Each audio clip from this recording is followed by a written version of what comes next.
그러니까 에스라하고 느헤미야를 따로 떼서 이렇게 성경을 읽게 되면 우리가 역사에 좀 이렇게 이어지는 것이 이렇게 좀 잘 이어지지 않는데 원래 성경과 같이 에스라와 느헤미야를 하나로 이렇게 엮어서 이렇게 내용을 보게 되면 1차 귀환에 대한 이야기가 에스라 1장부터 6장, 2차 귀환에 대한 이야기가 7장부터 10장, 3차 귀환에 대한 이야기가 느헤미야 1장부터 14장에 기록되어져 있는 말씀입니다.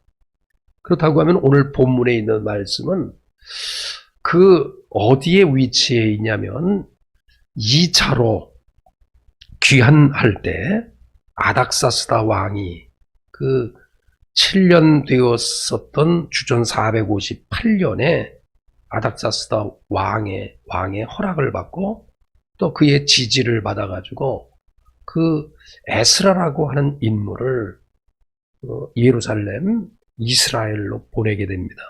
오늘 읽으신 말씀이 15절이죠. 15절. 15절에 보니까 이제 허락을 받고 15절에 보니까 뭐라고 시작해요? 15절에 보니까 내가 그러잖아요. 내가. 그러니까 이 내가라고 하는 것은 에스라를 이야기하는 거예요. 에스라가 이제 자기의 조상 땅인 그 이스라엘로 가기 위해서 사람을 이렇게 모으기 시작합니다. 그 장소가 아하와라고 하는 이 강가에 이제 사람들을 모으기 시작했는데 한 사람, 두 사람 이렇게 모이기 시작하는 거예요. 그런데 자세히 그 에스라가 살펴보니까 12지파 가운데 뭐 이 사람 저 사람 다 이렇게 참여를 하고 있는데 유일하게 레위 사람이 한 사람도 자원하지 않는 거예요. 그게 15절에 기록되어 있는 말씀입니다. 레위 사람들이 한 사람도 그 자원에서 가겠다고 하는 사람이 없는 거예요. 그래서 한 사람도 없는 것을 이렇게 보고서 에스라가 16절에 보니까 그 사람들 가운데, 레위 사람들 가운데 그 족장들, 좀 대표되는 사람들을 불러 모아요. 그 모아서 그들에게 권유하고 권면해서 결국은 레위 사람들이 참여하게 되었고, 레위 사람들이 부담스럽게 생각하고 있는 이 성전에서 어떤 기물을 옮기거나 성전 일을 할 때 좀 불편해하는 것들을 이 에스라라고 하는 사람이 여러분이 20절에 있는 말씀을 살펴보면 느디님 사람 그 사람들을 이렇게 몇 사람들을 추려서 성전의 일꾼으로 이렇게 선택하고서 그들과 함께 떠나게 하는 거예요. 그 사람의 수가 220명이었어요. 그러니까 레위 사람들이 자기가 해야 할 일에 대한 이 부담도 좀 줄었고 해서 이제 떠나게 됩니다. 21절이 오늘 본문에 있는 말씀이죠. 근데 21절에 보니까 그때 떠날 때에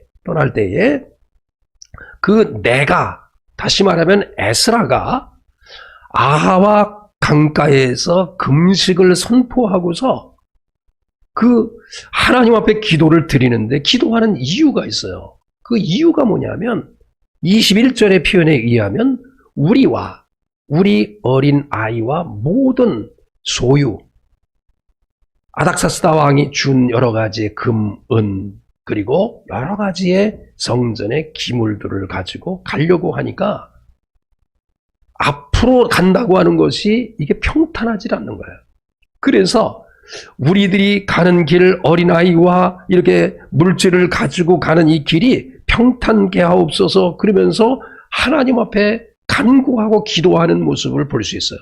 그런데 에스라의 신앙을 보면 어떤 신앙이냐면 오늘 제가 주보에 기록한 이 제목과 같이 에스라의 신앙은 어떤 신앙이었냐면 하나님의 선한 손이 우리를 도우셨다. 이런 신앙을 가지고 있었어요.